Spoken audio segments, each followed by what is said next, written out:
We made it to Templeton! Yeah! So we wanted someplace remote. This fit the bill.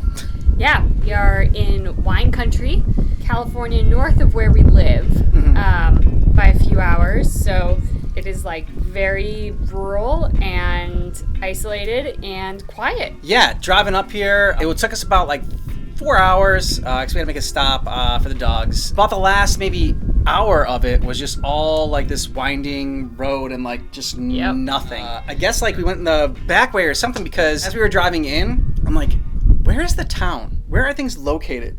Because like, how are we gonna go? Like, where do you go to the grocery store? It's farm country, so I'm like, I guess everyone just, has everything they need out here. So it's pretty wild. When we first got here, we were super impressed. So much better than last year's experience. We are so thrilled. We're like, oh, we could come back here like every 4th of July. Yeah, they got a pool actually. It's a small little pool, but it's also got no water in it. And so that'd be awesome next year. We'll see. We're gonna ask the hosts about that if they have any plans for getting that back up and running. That'd be amazing. Yeah. After last year with like ants everywhere and just like our feet were black after walking around in the house. Yeah, this place is just so much better and thoughtful as well for the host because they have little like, I don't need it, but when your mom was looking around and went into her bathroom, she was like, oh my gosh. I was like, is everything all right? I thought there was more ants or something like that. And she goes, makeup remover. They have little makeup remover things. This is so nice. They do. Yeah, it's amazing. And the hosts are super communicative too, which is amazing. Like, they checked in on us. They knew we were here to have a quiet 4th of July for our dogs. And so they messaged us and said like, hey, how was your night? Like, I hope everything went well. So yeah, just all in all, an incredible experience, especially when you compare it to last year. Everything else so far has been great. Yeah, definitely. So every year for 4th of July weekend, we go out of town because our neighborhood is crazy with fireworks. Yeah. And our dogs hate it and it traumatizes them. Traumatizes me. Yeah, I mean, I was going to say, I like, just love fireworks. I used to love fireworks, and well, there was some debate about this, but like, there could be an argument made for our first date being the 4th of July. Yeah. I didn't realize it was a date. This is why it's up for debate.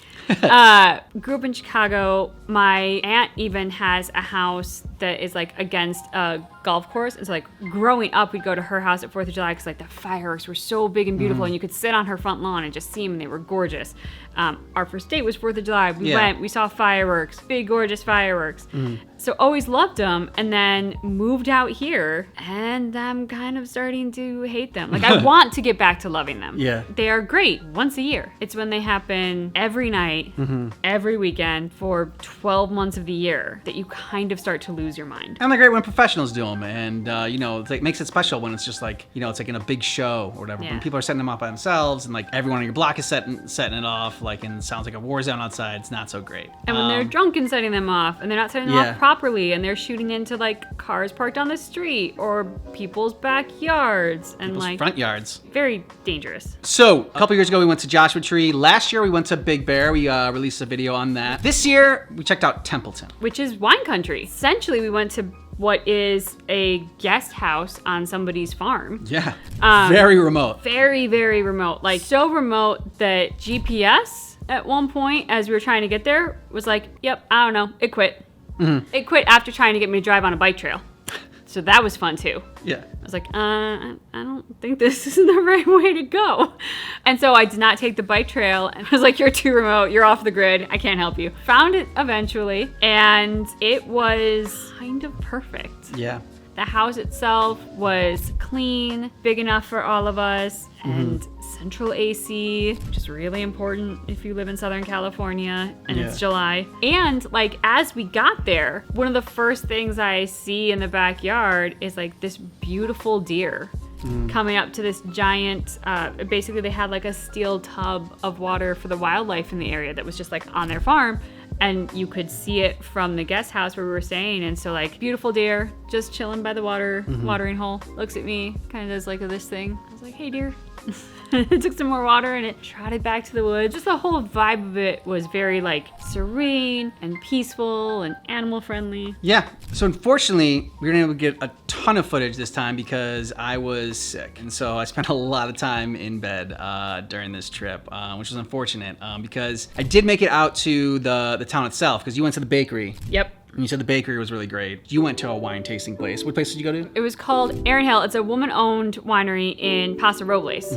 They also have like a restaurant attached to their winery. My mom and I decided to go out to this vineyard and do a wine tasting at their little cafe area. Unfortunately, I didn't get to experience the food because we'd already eaten before we went out there, but I hear their food is amazing as well. I was in charge of the puppies. Yes. Keeping them. They slept while I recovered and recuperated. But like we went out for walks with the puppies around. It was farm country because like, you know, you see a bunch of cows and you see like cowboys, people on horses, cowboy hats. There were cowboys out there. I want to be a cowboy. And the sunsets and sunrises were gorgeous.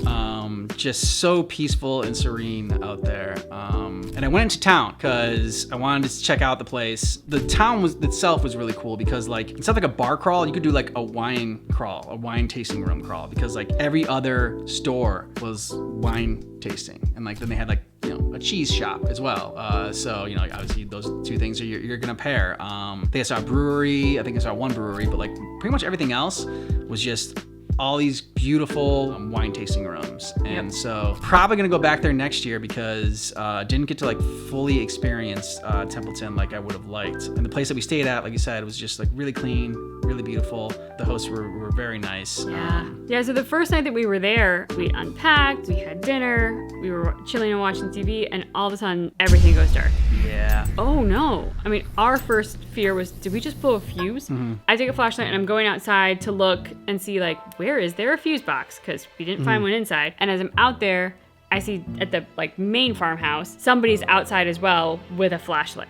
So I was like, okay. I was like, if we're out and they're out, probably not a fuse situation.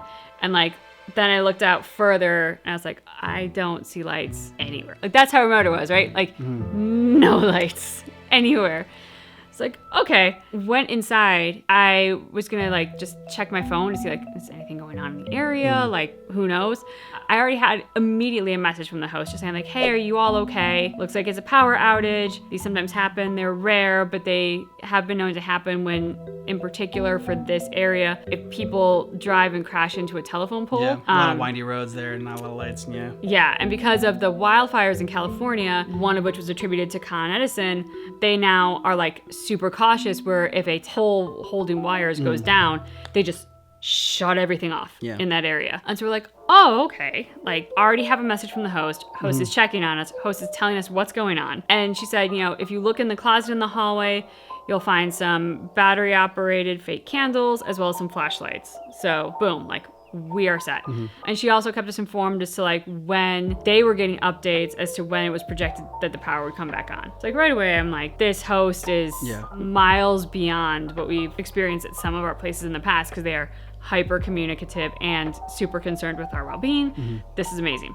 As luck would have it, within like, I don't know, 3 hours? 3 hours, yeah. Power came back on. Like, it didn't even get a chance to get warm, really. Because it was also 100-degree days. Yeah. And like it didn't really cool down at night. That was our bigger worry. Thankfully it happened at night, but if like during the day, if it didn't kick in, what were we gonna do? So thankfully that was avoided. Other than that, like we played this great game called the Sherlock Files. I actually have it right here. So I played the Sherlock Files. It's a lot of fun. Only downside is you can really kind of only play it once, but you have to like go and figure out which clues are necessary, which clues are not, and you get like points taken away if you have unnecessary clues. And so you gotta like try to figure out and solve the puzzle. We have not done super great at these. We are overthinkers. Yeah. And like everything's important. Exactly. We overthink too much, but it's still a ton of fun. And so if you enjoy that kind of stuff, you should pick it up. Like last year we played another murder mystery game. It was like one that got sent to your home and you like had to like figure it out. I'm trying to remember the name of it right now. Hunt a Killer. Hunt a Killer, yeah. And so we like the murder mystery stuff. We like to pretend we're detectives, but clearly we're not very good at it. Yeah, we are not Sherlock. And then other than that, what do? We played video games. We played the Cowabunga Pass, Teenage Mutant Ninja Turtles, and that was a lot of fun to play the arcade version, like the arcade version on your Nintendo Switch. Yeah, it was such nostalgia to go back and play a game that as a child at the arcade games in the restaurants I'd never been able to actually beat because you had to keep feeding quarters and you only had so long before your parents' table was ready and then like you had to go and pretend to be a grown-up. So I never had the opportunity to beat it, but we beat it. We beat it. Yeah. Oh yeah, we did. We did. And the Cowabunga Pass also comes with other games, so I'm eager to dive back into it and see if by any chance the Nintendo game that I had on my Nintendo station when I was growing up is one of those games, and I think it is because that's another like childhood nostalgia I would very much like to get back to. Yeah. So hopefully next year we'll have a more comprehensive video of Templeton and more footage to show you. But yeah, this one, not only did I get sick, but then at the end of the trip, Bethany hurt her wrist. And so you might have seen some of our videos, Bethany wearing a brace. And so it might have been a torn ligament.